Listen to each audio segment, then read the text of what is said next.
Well, there we are. Can't explain that one. A really spectacular introduction to UK Column News today. So it's definitely us, UK Column News, no cheap imitations. Well, hello, it's Wednesday the 9th of March 2016 already. The time seems to be passing incredibly quickly. Just after 1 o'clock, and I'm your host, Brian Gerrish. With me in the studio, Mike Robinson. And we're going to be joined by Alex Thompson from Eastern Approaches. He'll be speaking from the heart of deepest Holland. Before we get there, just a brief comment on the weather. We have a tempest in Plymouth. That's the best way to describe it. So some extremely high winds, gales, gloomy, raining, much as we like it. Apparently Norfolk, they're building an ark. So we assume that there's quite a bit of rain at the moment in Norfolk. And I've been told by Alex that in fact Holland already has an ark built by a local man in Dordrecht. But that ark is not going to Norfolk, it's going to Brazil. So presumably a bit of flooding in Brazil, Mike. We'll leave the weather there, on to more serious things, which is shelf stacking.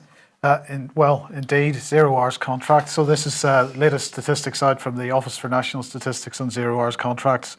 There are now over 800,000 of those in existence, and it looks like that's a rise of 104,000 over the last lot, and it looks like it's mainly 16 to 24-year-olds suffering from this.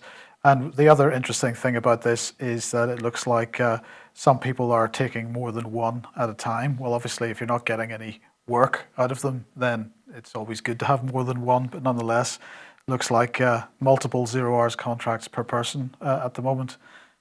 So this situation not improving and demonstrating the state of Britain's economy. Don't worry, George Osborne is going to sort all this out in the budget in a couple of weeks' time. Or not. Perhaps we should just bring in Alex and say, Alex, what's the situation with young people in Holland? I certainly know of some families where well, they're adults, but children of those families have found it very difficult to get jobs.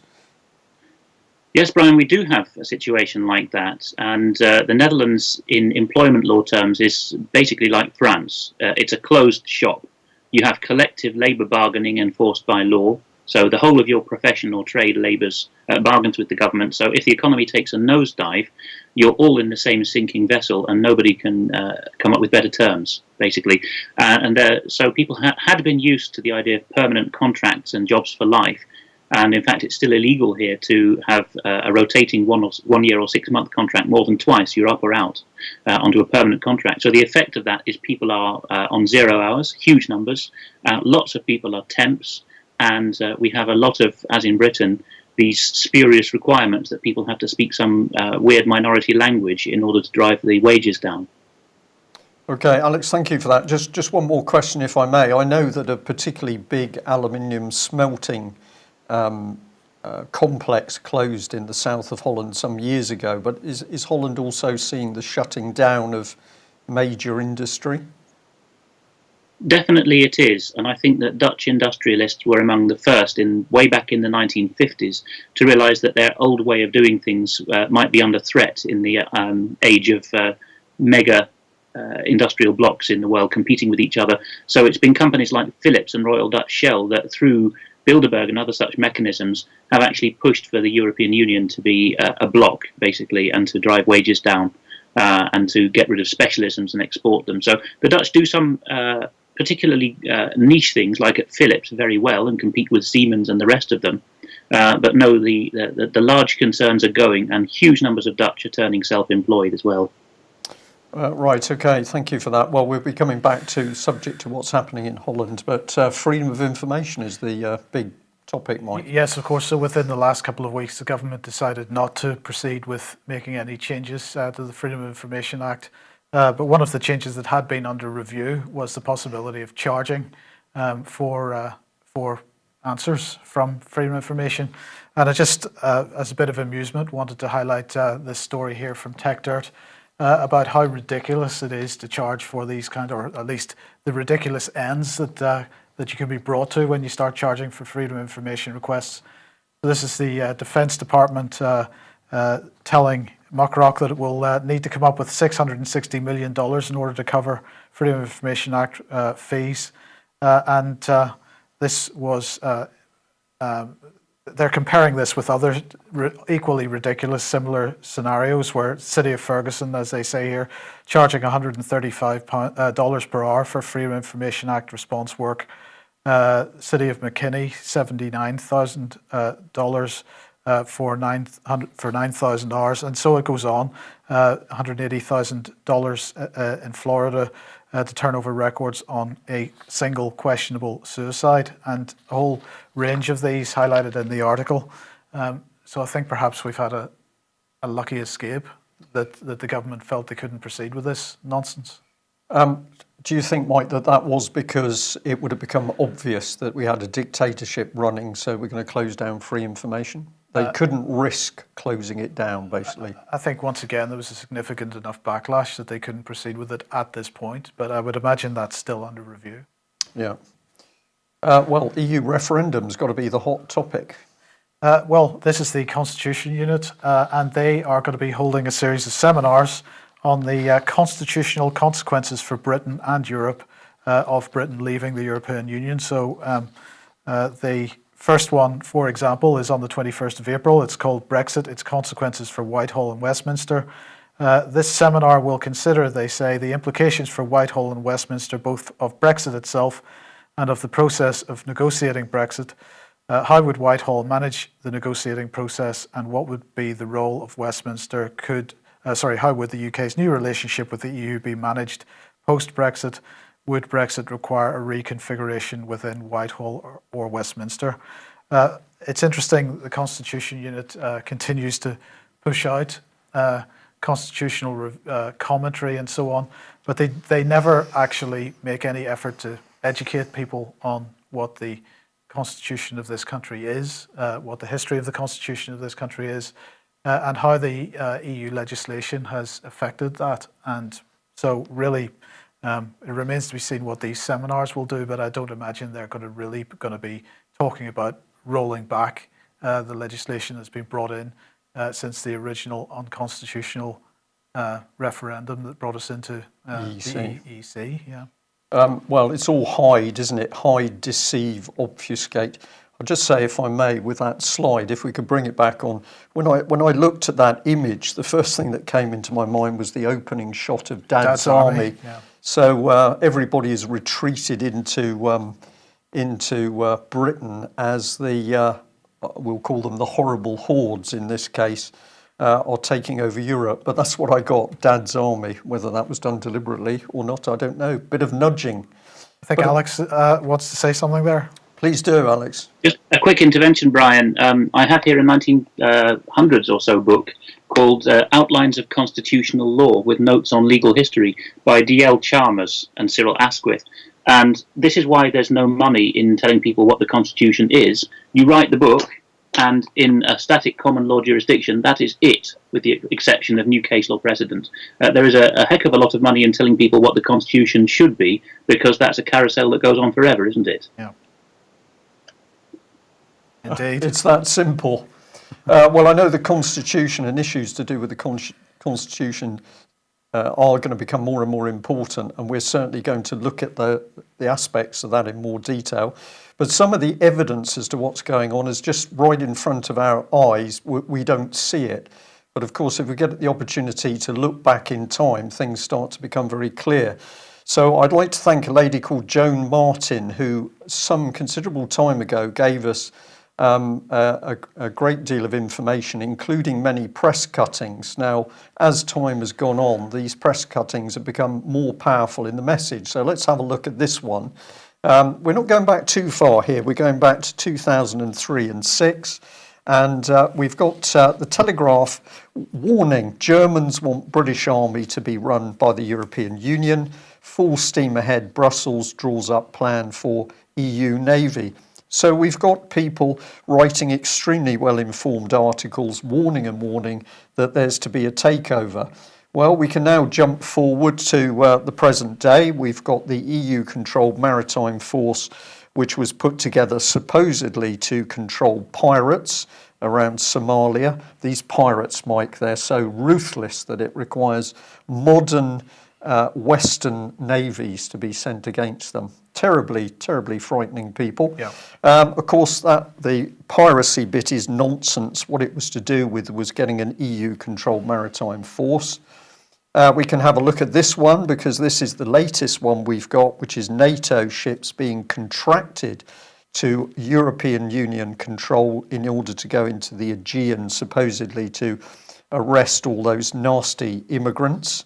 And it becomes more blatant, of course, here where we've got a French general who's simply been put directly in charge of British Army and British troops. But what's interesting about this latest Telegraph article is you notice that in 2003-06, the Telegraph was reporting in a serious way of the dangers of the EU taking over the British Army. When it actually starts to happen, then the Telegraph gives the psychological nudge that it's all a joke, really. It's nothing to worry about. But of course, it's been other people who've spoken out. So we've got Sir Nicholas Winterton, MP, Conservative MP, in 2007, warning after the Lisbon Treaty, but this was a discreet, he means hidden, but giant step towards a federal government of Europe. And let's bring in this, which was kindly sent to me by a lady.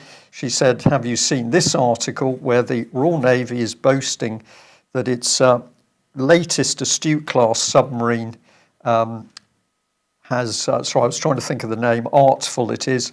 The weapons system and the command and control system has been completed early, so an all-British system has actually worked. Well, surely this article is a lie, Mike, because according to David Cameron, we can't produce any military equipment unless we're working with the French. And of course, the other thing it brings into question here is if the Astute class are working, then somebody's telling a lie that drones can now see our Trident nuclear submarines. That was the scam brought in to help get rid of another chunk of the British Navy.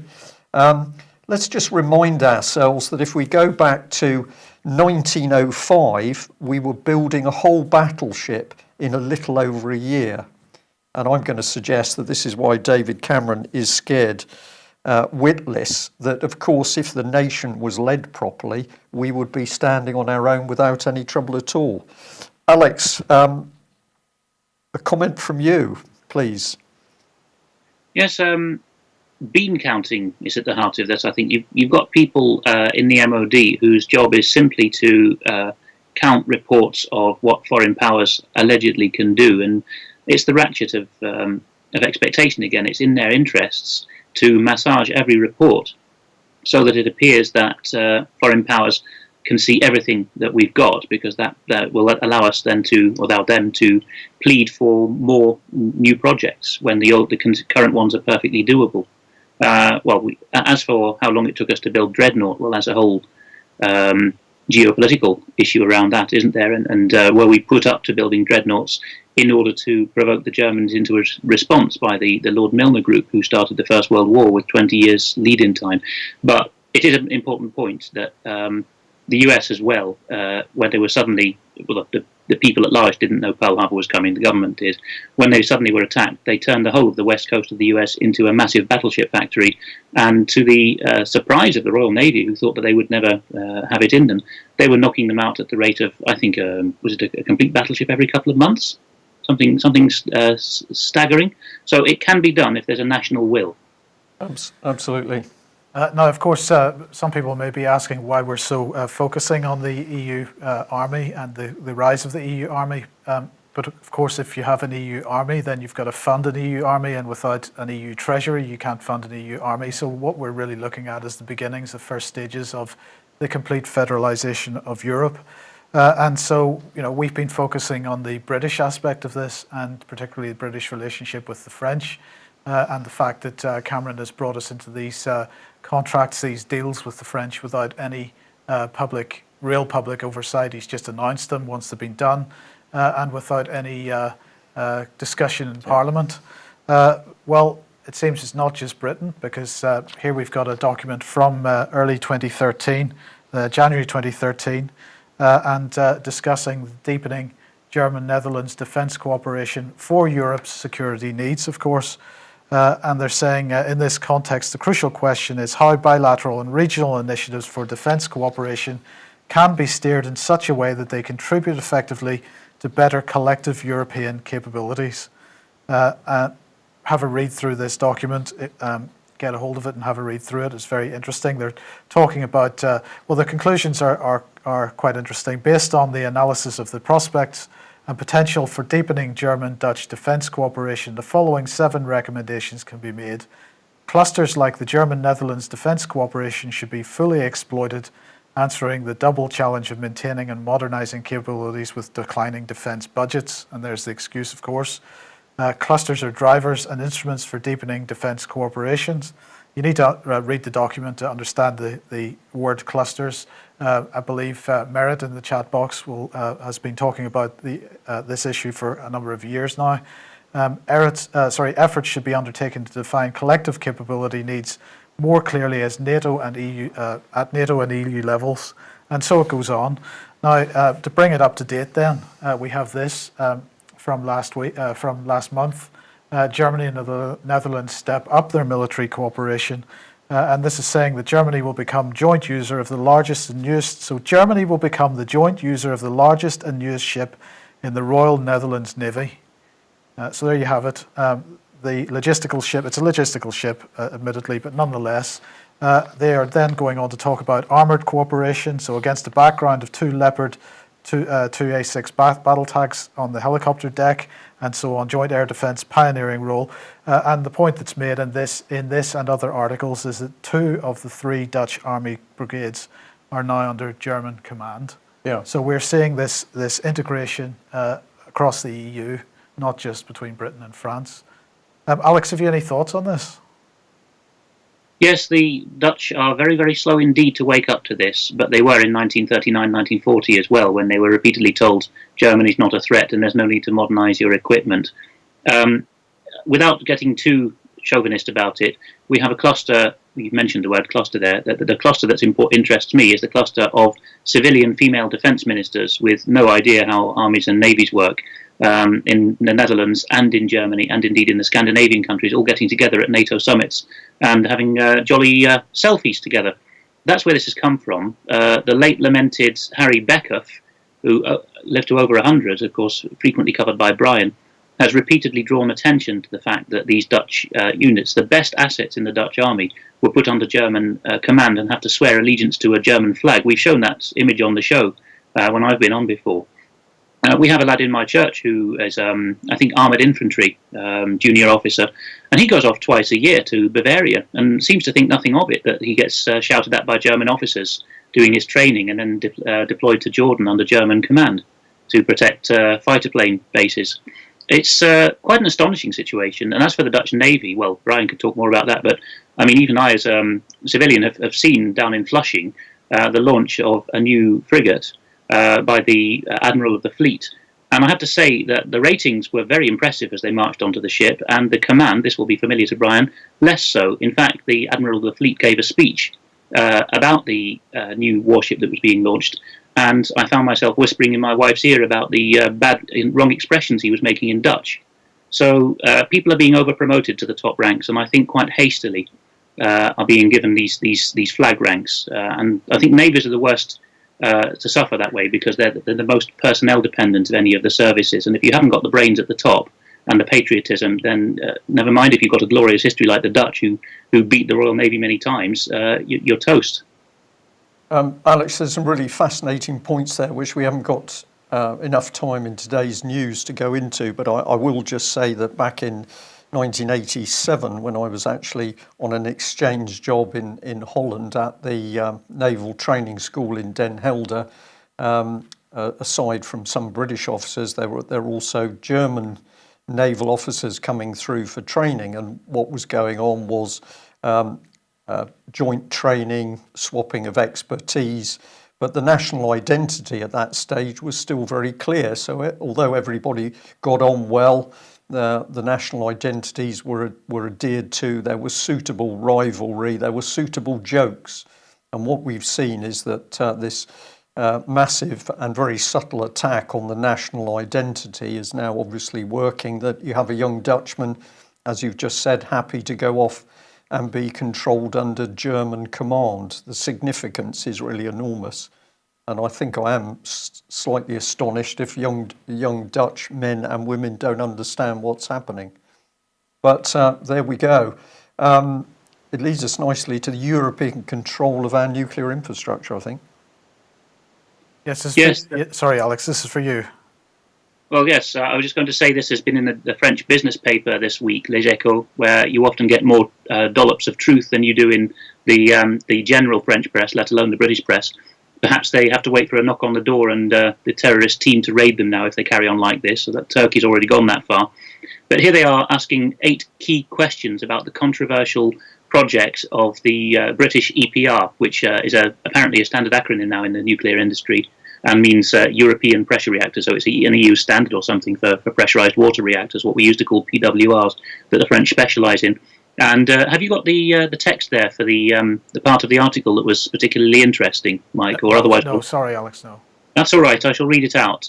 It was question number 1, which was raised and answered in this 8 questions and answers by the French business paper. Let's see if I can just find out here. Yes. So question number 1 is, what's in it for Électricité de France, which is now a private company? That is to buy Hinkley Point or to operate it. And the answer is, when EDF bought British Energy in 2009, it was with the objective in mind of building new reactors to replace part of the British fleet. 15 reactors were to be operated by EDF Energy in Britain. The planned construction of 2 EPR, European Pressurised Water reactors, on the Hinkley Point site, that's in Somerset, is intended to tide EDF over until the renewal of EDF's nuclear fleet in France. EDF then plans to build 2 copies of Sizewell. So in that first paragraph there, what's in it for the French? Quite a lot. It goes on, this British project, that's from the French point of view, project in Britain for them, also now allows a new business model for the nuclear industry to be tested. The European Commission has approved a financing arrangement that guarantees EDF the electricity sales price for 35 years. This is the principle of, quote, contracting for the difference. Whatever the level of the electricity market price, the price is guaranteed for EDF. This is a model that's already at work to develop solar and wind power. Well, it would be, wouldn't it, because they're not economical otherwise. And which EDF would like to see applied to its investments to extend the operating life of the French fleet, meaning of nuclear power stations. For EDF, the contract with Britain also secures a Franco-British pro-nuclear axis, which is rare in Europe. Finally, EDF is betting on increased cooperation with its Chinese partner CGN, which is to provide a third of the Hinkley Point funding. According to one subject expert, quote, there have been 3 or 4 sticking points under discussion there, that's in China, for a fortnight, and now no more than 1 or 2 remain. This refers particularly to the issues around intellectual property rights to the Hualong, a Chinese reactor type that EDF is preparing to certify at Bradwell, one of the energy facilities in Britain owned by EDF. I don't know what to say about that, really. It's pretty obvious if you followed that. We are basically the raw material for a failed French conglomerate that's gone private with no funds to recoup its losses. And if you look at the partners who are in EDF, Areva, AREVA, is still majority owned by the French state, and that's the electricity generator. And if you listen to Gordon Bowden's material, they are in a very bad way since Anne Lauvergeon was in there until 2011. Bowden has some hair-raising things to say about Anne Lauvergeon's time there. I think we're being wrung dry, really. We're the mugs, so that EDF can regenerate French nuclear power. Alex, I'm watching the clock. We've got some really good subjects to talk about. Just one point from me here. I think the other thing that's going on, of course, is that you are giving the French, you're opening the door to French control over nuclear matters. I believe that the French are also to be given control over the nuclear deterrent side via this mean. They will become the nuclear experts, and that will include nuclear weapons. And the other thing pointed out quite rightly in the chat room is that Gordon Brown was busy signing off these contracts while his brother Andrew was working for EDF. So no doubt there was a bit of good nepotism going on. But of course, it isn't all smooth sailing for EDF because their finance director resigned recently. Yes, the French press has been in a flurry about this because, with typical Gallic shrugging and openness, he said, "I'm out of here. This is a white elephant of a scheme." And so he's realised that at operational level, perhaps the British are not the ones being shafted. Perhaps it is the holders of the bad debts that used to belong to the French state, now privatised and spun off as EDF. Perhaps they are the ones that are being saddled because they're being told, well, that you can tide yourselves over till we have a new generation of pressurised water reactors in France by tinkering with the British obsolete ones. And of course, they don't have the nuclear engineers now to do it for themselves, the British. So I think there's a disconnect here between the political and the financial level within the French nuclear system as well. Okay. Well, meanwhile, you've got some interesting things, I think, to tell us about a recent political meeting, which you've said is something you don't see happening in UK. Absolutely, it isn't. This is the coverage of the last Saturday's youth meeting of the small Dutch political party SGP, or SGP to give it the English acronym. And you can see there that an elderly Christian missionary is being given an orange scarf, which is the sign of the national prize that this party awards to its heroes. And the whole day was really quite an astonishing thing that you'd never see in Britain. So I'm going to go through a couple of notes here about what I saw, because I was listening at home with my wife. I have been to that event in the past.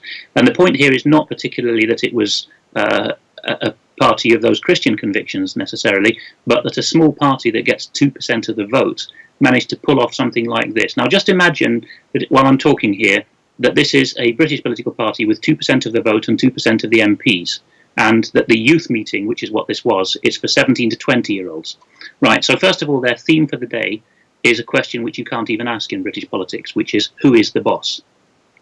Secondly, their morning keynote speaker was the foreign minister, who turned up for a good long Q&A, which was not planned in advance, what the questions were, and he was grilled by these teenagers about Dutch foreign policy, which immediately made me think, well, when was the last time a Secretary of State for Foreign and Commonwealth Affairs turned up to a British youth meeting or any political meeting? Since Lord Carrington, at least, what they do is they spend their time delivering pre-digested speeches, the check against delivery stuff, the minister will say, and they deliver them to tame NGOs and to establishment journalists, so they haven't got any time for this. But Koenders, the Dutch foreign minister, turned up, and the 17 to 20-year-olds pressed him very hard on freedom in China, persecution of religious believers, but also economic issues in China. Was China aggressive? And he gave a balanced response and said, well, we're doing what we can, but he was urged not to cede too much Dutch sovereignty. And then, remarkably enough, Koenders turned up to this, although he actually was brought up in the strict church background that these voters represent and turned away from it. But there's no bitterness on his part. He recognises that they're part of the voting spectrum, although they're only 2%, they're never going to win an election. But he bothers to turn up and give them the time of day. And then during the Q&A, he was asked what life was like as foreign minister. And he said, well, I get ferried around every day by private jet and helicopter. But, when I come home, Mrs. Koenders tells me my job within these four walls is to polish everyone's shoes.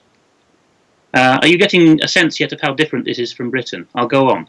Then there was a China Act in which a young Chinese Dutch gentleman introduced the main characters of Chinese history, the types, the scholar, the warrior, the noblewoman. And then he said, we're going to do a Chinese greeting. And he got everyone to stand up, including the politicians in the room, and do this Chinese greeting, shaking their hand with the other palm on top. And he said, well, we're now learning some basics about a major country in the world, and now you can actually get someone with the Chinese. And then, as I mentioned already, the Orange Prize was given to this very elderly missionary who used to smuggle Bibles through the whole of the Iron Curtain countries, Brother Andrew. And then he beamed and told them all that one person can change the world and that they should never give up. Then the afternoon key speaker was none other than Jaap de Hoop Scheffer, who was the last Secretary General of NATO. And he spoke frankly to the young people about his amazement when President Bush in 2008 told him the US really, really wants Georgia and Ukraine to join NATO, and they must be given a NATO membership action plan. This was in the Bucharest summit of 2008. And he actually quoted himself in English saying, Mr. President, this will not happen. And I got the sense he was talking genuinely. I don't think he was making this up. Then during the Q&A, he was asked about the major threats to the world, and he said, "Don't forget that nuclear weapons haven't gone away." I don't think a British luminary would ever say that. He said, "Religion's a key factor in political decision-making everywhere but Europe, and we Europeans would be fools not to reckon with it. We need to learn the basics of how a Muslim and a Confucian and a Hindu thinks and what they're afraid of." He said, "Cameron, Obama and Putin haven't nearly as much freedom of action as people might imagine." He said, "Mr. Erdogan has an enormous ego, and that after the Russian jet was downed on the Syrian border, he knew," and this is the former Secretary General of NATO, I'm sure he's telling the truth, he knew that Turkey was told, look, you can't just invoke Article 4, political support, or Article 5, mutual military support against Russia, you need to cool it. And then they had an afternoon debate between the party's number two, who is a self-made businessman, that's rare enough in Britain in politics, and a journalist about what's going on in The Hague. And then finally they had their votes. I think you have pictures of those. Are you showing those on screen? Yeah, so we got a picture of the vote going on there. So they've got red and yellow cards. Yes, so that this is the for and against. It's instead of a show of hands, they show the two colours at once. But look at the enthusiasm involved. And then finally, they had the chairman of the most aggressive secular humanist party in the country, the utterly other end of the spectrum from them, a party called D66. Their chairman came across a chap called Alexander Pechtold, and he is open about wanting to shatter the Dutch constitution and remake it. And he was just politely invited to defend himself and to explain things like, so why do you think you were not wrong about unfettered migration? And why do you still think that the EU membership is such a joy? And when he was being grilled, one young man took the microphone and said, I'd like to ask Mr. Naive there, at which point the chairman, who was a young man himself, said, friend, in this party we address people respectfully by name, thank you very much. And Mr. Pechtold took all this in good humour, despite the fact that a flying column of the young people of this party had actually gone to him a couple of years previously and presented him with a prize for being the country's worst politician. And then to top it all off, the venue, which you can see there with these very young teenagers listening attentively, the venue was changed at 48 hours' notice because of the discovery of asbestos in the cinema in Utrecht where they wanted to hold it. And they managed to put that together in 48 hours with a new venue in another city. A remarkable coincidence that asbestos should crop up, but it is good to hear that there is still some proper debate going on in Holland and that young people are motivated enough to be challenging politicians. So we'll thank you for that. Well, we're going to move on to the subject of child abuse, which of course is at the heart of the British government. I'm just recapping here that we spoke about this report in the Nottingham Post yesterday, where this particular gentleman, Mr. Loggins, had been appearing in court on some very serious sex charges. And our point was, of course, that he'd been involved with Beechwood, which is exactly where the whistleblower Melanie Shaw started her story. We also pointed out that he was not just a social worker, he'd been working for some considerable time with what was the Catholic Children's Services. It's now Family Faith Foundation, I think it's called. So here he is on their own material. But this is the point we'd like to make. We've noticed that there doesn't appear to be any mention of Operation Daybreak, which was the very Nottinghamshire police into the child abuse around Beechwood. Is it just the UK column? Are we missing something? Have we missed the report? Or is there a reason why the Nottinghamshire police seem to be remarkably shy about talking about Operation Daybreak? We need some help on this, so we're simply reporting there's something strange going on and we'd like our viewers and listeners to give us some help. Meanwhile, we've got a different cover-up. Am I allowed to use that phrase, Mike? I think so. Okay, well, here she is. Yes, indeed. So this is Justice Goddard, who is holding what they're describing as, well, what are they describing it as? A preliminary hearing on Janner today. This is in Court 73 at the Royal Courts of Justice. All of Justice Goddard's hearings will be in Court 73 of the Royal Courts of Justice. Now, this is for submissions from counsel, so it's unlikely that, at least most people believe that there won't be too many survivors there. But nonetheless, they're talking about Janner today. And then they're going to hold on the 16th of March, they're going to hold the preliminary investigation into Anglican church abuse. And then on the also on the 16th of March, Cambridge House, Knollview and Rochdale on the afternoon of that day. And then on the 24th of March, they're going to be looking at Lambeth Council.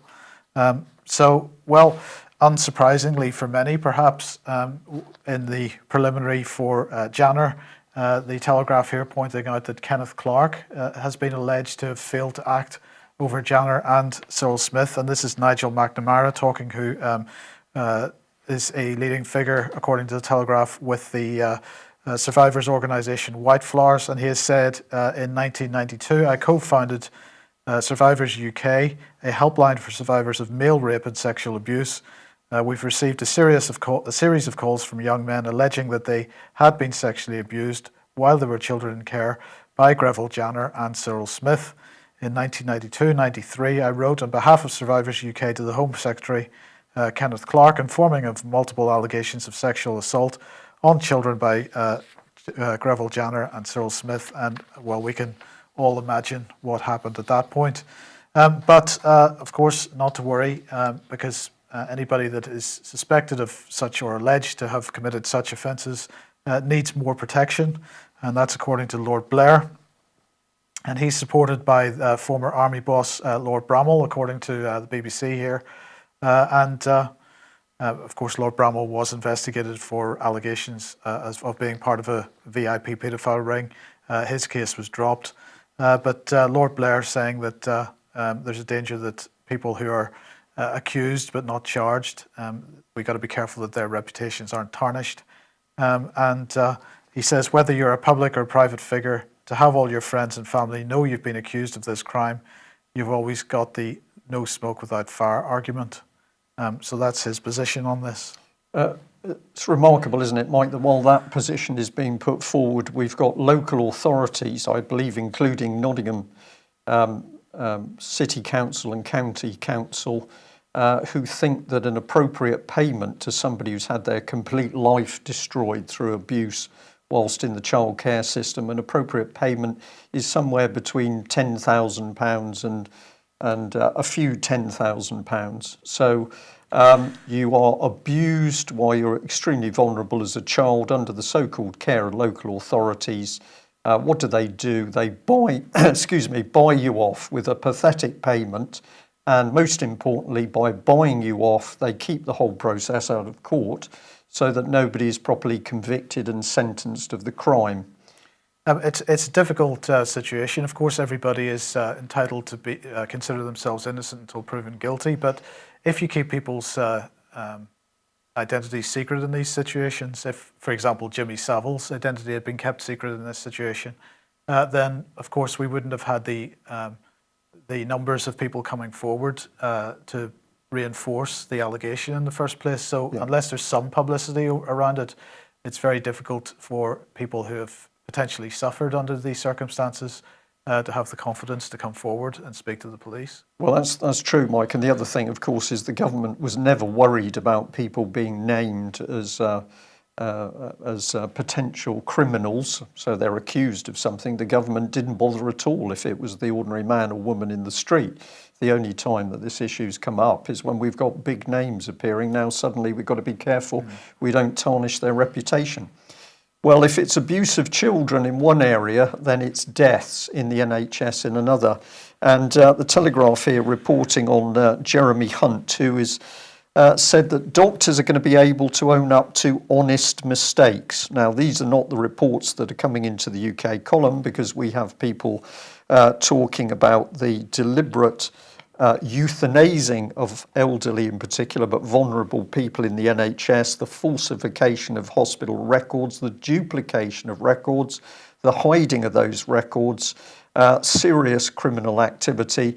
But according to Jeremy Hunt, they are going to deliver a safer NHS by unshackling ourselves from a quick fix blame culture. Same idea, Mike, I think. We can't blame people. This is really bad. There are only mistakes, and mistakes are a normal part of life.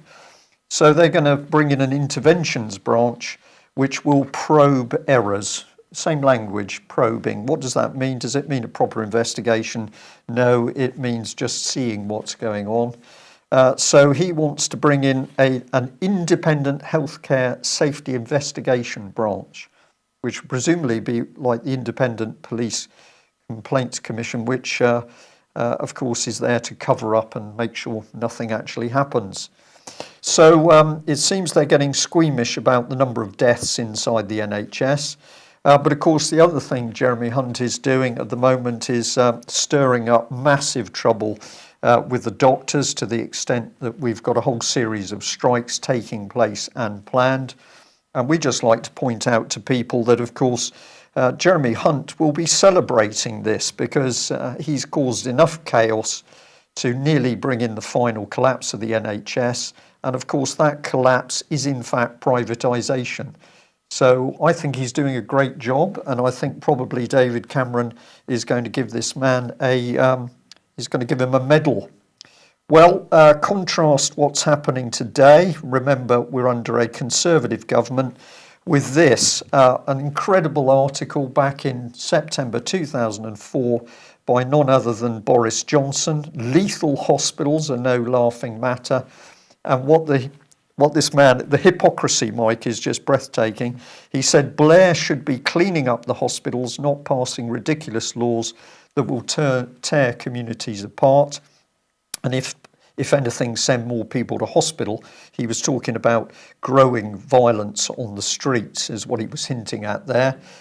Here's David Cameron in recent years, and what's he said in his speech? I love our NHS. I think it's a fantastic institution, a great organisation. It says a great deal about our country and who we are. Well, I think it says a great deal about who Mr. Cameron is, because clearly he's a duplicitous political liar. And that's why he's selling the NHS to foreign corporations. I'll just add this comment, which Boris Johnson also said. He said, isn't it remarkable that we've now got politicians who are distant from the electorate by security measures? Is it the same Theresa May and the Conservative Party that's building a Stasi, Mike, or have I got that one wrong? It is quite incredible that last night, I don't know what channel it was, but they were showing an episode of Yes Minister, from the first series, I believe, and they were talking about the Big Brother state.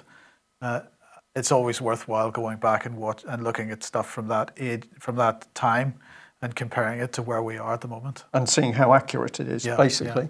Yeah. Well, we'll just bring up this one as well. We're on the same theme, really, but we've got Lord Bew, I think that's pronounced, Chairman of the Committee of Stands on Public Life. Well, he's getting his underwear in a twist, because he says, well, the system's not really working and MPs are policing themselves. So in the Telegraph article, quite rightly, the Telegraph flagged up Malcolm Rifkin and Jack Straw as both men that have been involved in very, very dubious activities. But of course, Rifkin was cleared by the very watchdog that he set up.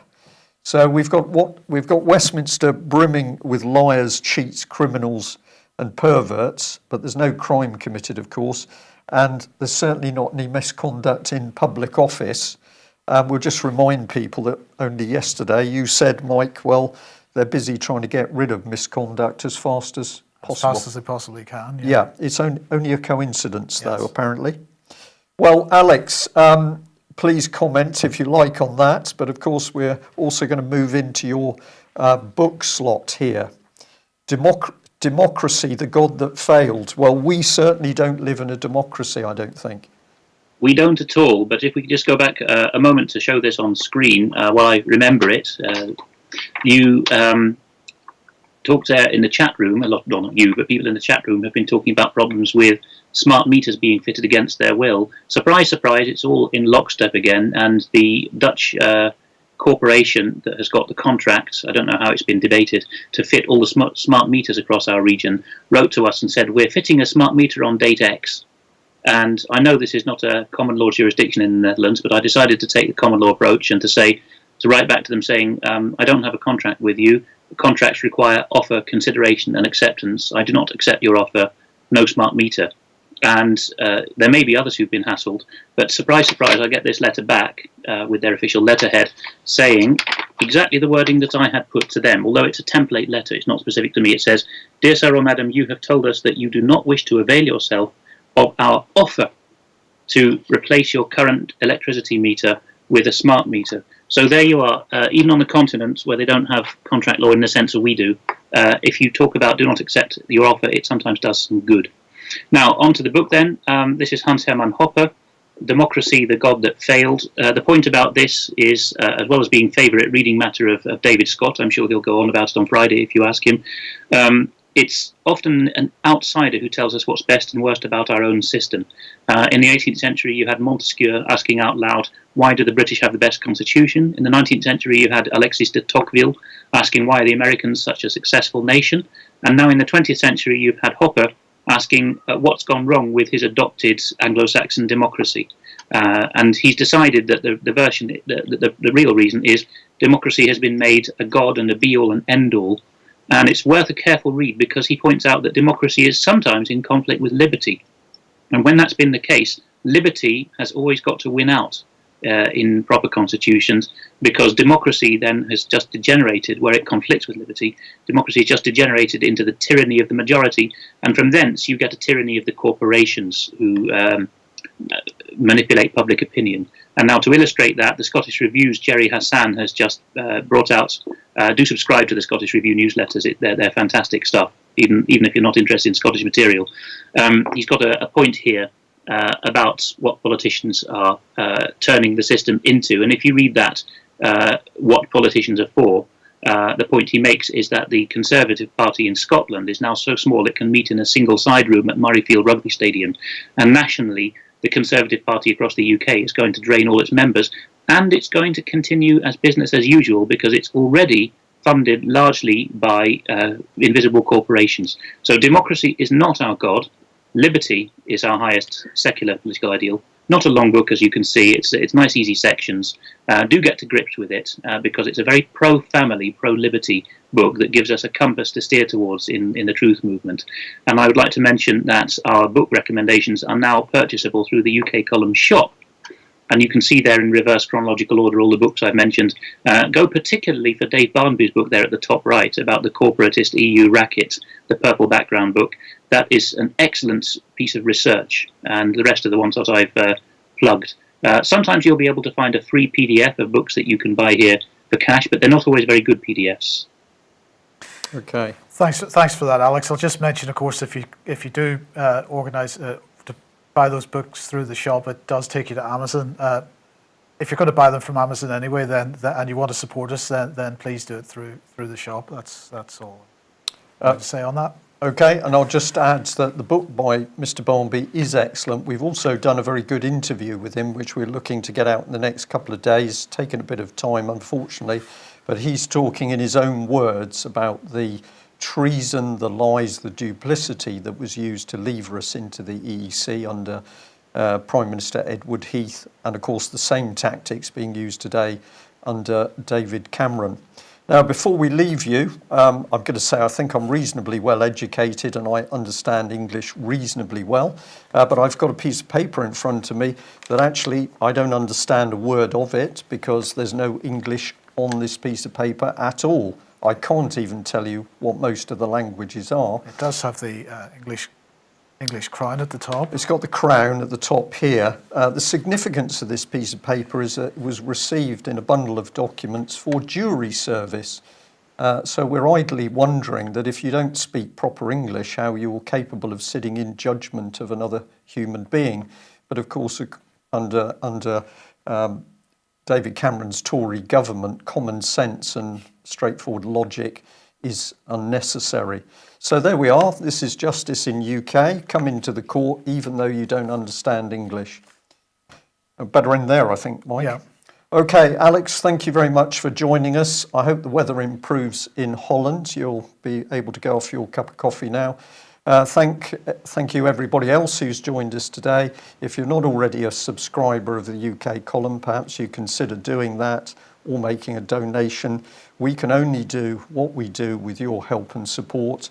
And as we've indicated a couple of times in recent days, we would like to expand what we're doing.